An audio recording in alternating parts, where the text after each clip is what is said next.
अस्सलाम एवरीवन। तो इस वीडियो में मैं आपको बताऊंगी कि हमारे पास अगर आपके टॉन्सिल्स आप देखते हैं कि हम टॉन्सिल्स पढ़ रहे हैं और इसमें मेम्ब्रेन नज़र आती है तो उसके क्या क्या डिफरेंशियल डायग्नोसिस हो सकते हैं, कौन कौन सी चीज़ें हम सस्पेक्ट कर सकते हैं और क्या हमारी रेफर्ड कंडीशन ऐसी हैं जो हमें किसी एक तरफ लेके जाती हैं कि यार ये साथ साथ हमें नज़र आ रहा है तो ये चीज़ होगी। ठीक है, तो ये बहुत इंपॉर्टेंट बात है। इंपॉर्टेंट इस रिस्पेक्ट से कि आपसे वाइवा में क्वेश्चन पूछते हैं कि मेम्ब्रेन अगर आपको टॉन्सिल पे नज़र आती है तो व्हाट आर योर डिफरेंशियल्स। ठीक है, ऐसे तो नहीं आता होता एग्जाम में, लाइक अभी तक तो नहीं आया, आगे का कोई पता नहीं है, लेकिन वाइवा में बहुत ज़्यादा पूछते हैं। बस अभी क्विक रिव्यू हम देते हैं और जल्दी जल्दी से इसको खत्म करते हैं। सबसे पहली चीज़ आपको अब क्या नजर आएगा, टॉन्सिल के ऊपर मेम्ब्रेन नजर आएगी। अब हमने जो चीज़ देखनी है कि मेम्ब्रेन के साथ हिस्ट्री क्या है थोड़ी बहुत, और करेक्टर्स आसपास के एरिया के क्या है, यानी आपके बाकी ओरल कैविटी के, तो उससे हमें कुछ अंदाजा हो जाएगा कि यार ये क्या चीज़ होती है। सबसे पहले तो अगर एक सिंपल सोर थ्रोट वगैरह की हिस्ट्री के साथ पेशेंट आए और आप देखते हैं तो एक मेम्ब्रेन बनी हुई नजर आती है, तो सिंपल जो आपका मेम्ब्रेनस टॉन्सिलाइटिस है ना, जो किसी भी पस प्रोड्यूसिंग बैक्टीरिया की वजह से हो सकता है, जो अंदर चला गया और उसने जाके पस वगैरह बना प्रोड्यूस किए बहुत ज़्यादा,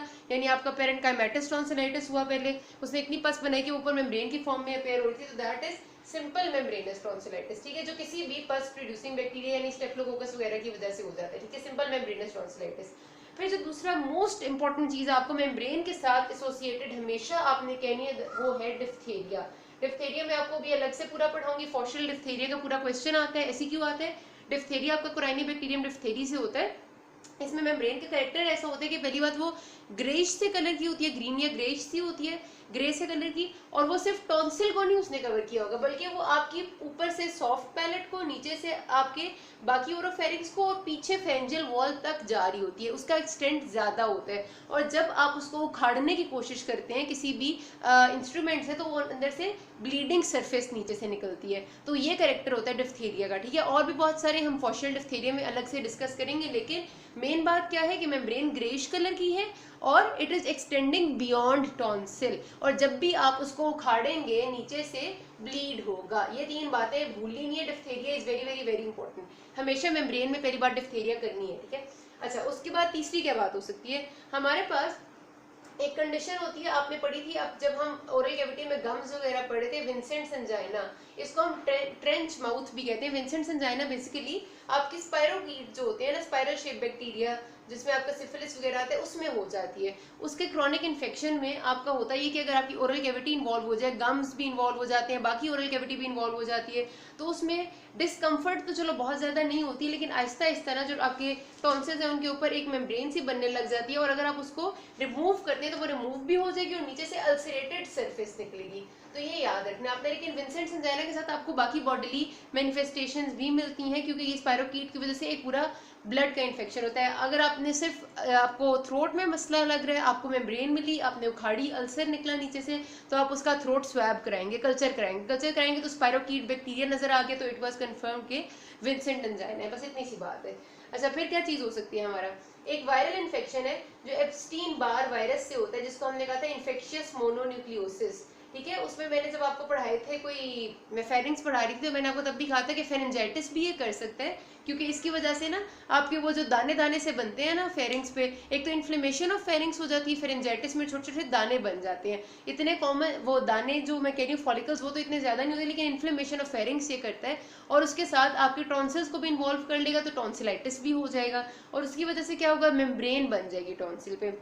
तो इन्फेक्शियस मोनोन्यूक्लियोसिस जो है वो आपका एप्स्टीन बार वायरस से हो रहा होता है, और इसमें सिर्फ फिर आपका ओरल बाकी ओरल कैविटी और टॉन्सिल नहीं, बल्कि आपके लिम्फ नोड्स भी इन्वॉल्व होते हैं, लिवर और स्प्लीन भी इन्वॉल्व होते हैं। मैंने आपको फेरेंजाइटिस कराते हुए बताया था कि लिवर और स्प्लीन की हेपेटोमेगैली और स्प्लीनोमेगैली को इसमें आपने हमेशा याद रखना है। ठीक है, इन्फेक्शियस मोनोन्यूक्लियोसिस में ये बात नहीं भूलनी।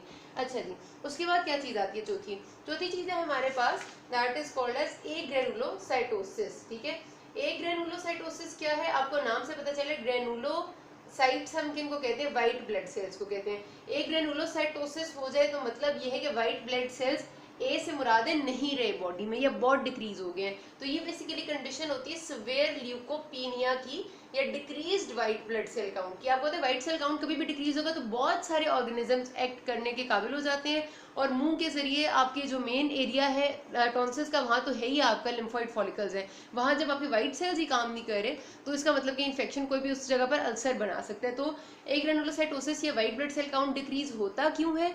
बहुत सारे ड्रग के रिएक्शन में, मतलब ड्रग्स का एडवर्स इफेक्ट होता है कि वो आपके वाइट सेल काउंट को डिक्रीज कर देती है, इडियोपैथिक हो सकता है ये, तो उसकी वजह से किसी भी वजह से अगर आपका वाइट सेल काउंट डिक्रीज होता है तो you can get many infections on your tonsils and a membrane over tonsil.